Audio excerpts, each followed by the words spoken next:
صدقۃ الفطر کا مقدار ہر ملک کے اعتبار سے، ہر علاقے کے اعتبار سے ہوتا ہے، کیونکہ وہاں جو قیمت ہے اسی کے مطابق اندازہ لگایا جا سکتا ہے کہ کیا مقدار ہے ہمارے ہاں۔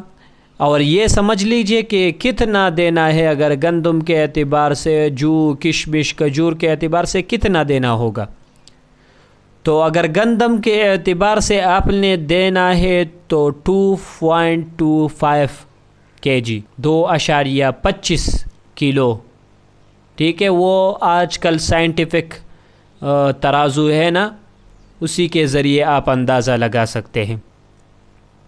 تو گندم کے اعتبار سے 300 سے 315 روپیہ، 410 سے سوات، ان علاقوں میں 300 سے 315 یہ ہے۔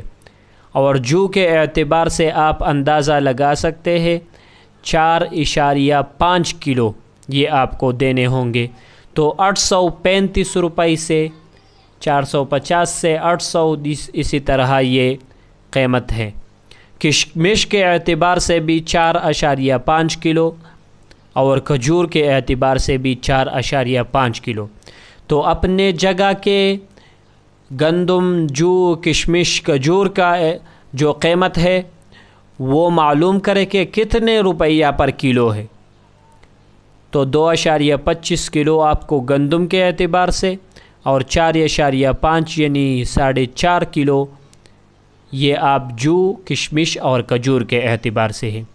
ہمارے لوگ تو گندم کے اعتبار سے دیتے ہیں، اگرچہ خود کو ملک فلا کہتے ہیں، لیکن سرسایہ اور صدقۃ الفطر جو ہے وہ گندم کے اعتبار سے دیتے ہیں، ٹھیک ہے۔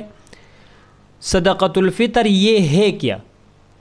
اب یہ سمجھ لیجئے، جو مسلمان اتنا مالدار ہے، اس کے پاس اتنا مال ہے کہ اس پر زکوٰۃ واجب ہے، تو اس پر صدقۃ الفطر بھی واجب ہے۔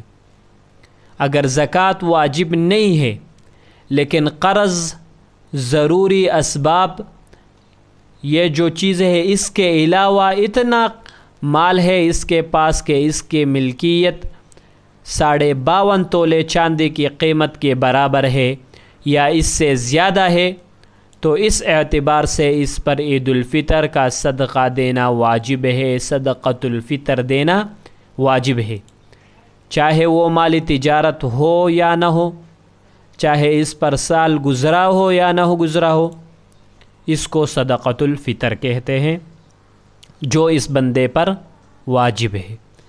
عورت پر بھی اسی طرح واجب ہے، اگر عورت مالدار ہو یا نصاب کی مالک ہو، نصاب اس کا جو مہر ہے شوہر کے طرف سے ملا ہو یا سونا ہے کسی کی طرف سے بھی ملا ہو، تو اس کا قیمت زکوٰۃ کا جو نصاب ہے وہ اس پر پورا ہو رہا ہو، تو اس پر خود کا صدقۃ الفطر خود دینا واجب ہے۔